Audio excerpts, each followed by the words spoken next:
Sifat Andreas murid Yesus mencerminkan inisiatif, kerendahan hati, dan kesetiaan dalam membawa orang lain kepada Tuhan. Andreas adalah salah satu murid pertama Yesus yang memiliki peran penting dalam pelayanannya.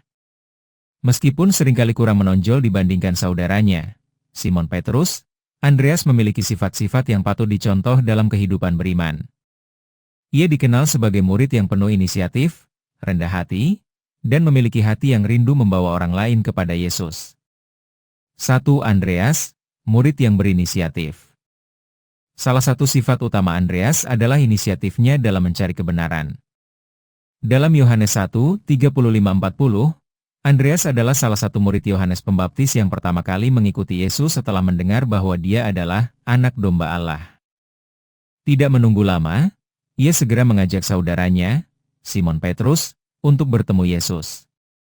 Sikap ini menunjukkan bahwa Andreas adalah orang yang memiliki rasa ingin tahu yang besar dan segera bertindak ketika menemukan kebenaran.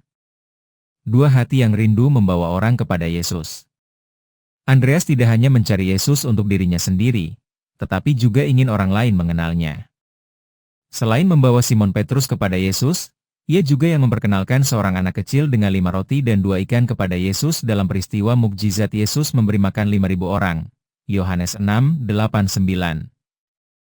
Hal ini menunjukkan bahwa Andreas memiliki kepekaan terhadap sekitar dan percaya bahwa tidak ada yang terlalu kecil untuk dipakai oleh Tuhan. Ia melihat potensi dalam sesuatu yang tampaknya sederhana dan membawanya kepada Yesus agar dapat dipakai untuk kemuliaan Tuhan. 3. Rendah hati dan tidak mencari ketokohan. Berbeda dengan saudaranya, Petrus, yang lebih vokal dan sering menjadi pemimpin dalam kelompok murid, Andreas tidak mencari ketenaran atau posisi. Dalam daftar murid-murid Yesus, namanya tidak selalu disebut pertama, tetapi ia tetap setia dalam pelayanan. Sikap rendah hati ini menunjukkan bahwa Andreas lebih mengutamakan misi daripada pengakuan pribadi. Ia siap berperan di belakang layar asalkan pekerjaan Tuhan dapat terus berlangsung. 4. Kesetiaan dalam mengikuti Yesus. Sejak awal hingga akhir pelayanannya, Andreas tetap setia kepada Yesus. Meskipun tidak banyak kisah yang secara khusus membahasnya dalam Injil, tradisi gereja mencatat bahwa ia terus menyebarkan Injil setelah kebangkitan Yesus. Sejarah menyebutkan bahwa Andreas melayani hingga ke wilayah Yunani dan Asia Kecil, dan akhirnya wafat sebagai martir karena imannya. Kesimpulan, keteladanan dari sifat Andreas.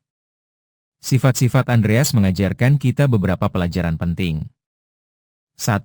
Inisiatif dalam mencari kebenaran, ia tidak menunggu tetapi segera mengambil langkah untuk mengenal Yesus. 2. Membawa orang lain kepada Tuhan, ia memiliki hati yang rindu agar orang lain juga mengalami kasih Yesus. 3. Rendah hati dan tidak mencari pengakuan, ia bekerja di balik layar tetapi tetap memiliki dampak besar dalam pelayanan. 4. Kesetiaan dalam pelayanan, ia tetap mengikuti Yesus hingga akhir hidupnya. Sebagai orang percaya, kita dapat meneladani sifat Andreas dalam kehidupan sehari-hari. Dengan memiliki hati yang rindu membawa orang kepada Yesus, bersikap rendah hati, dan tetap setia dalam iman, kita dapat menjadi alat bagi Tuhan dalam pekerjaannya di dunia ini.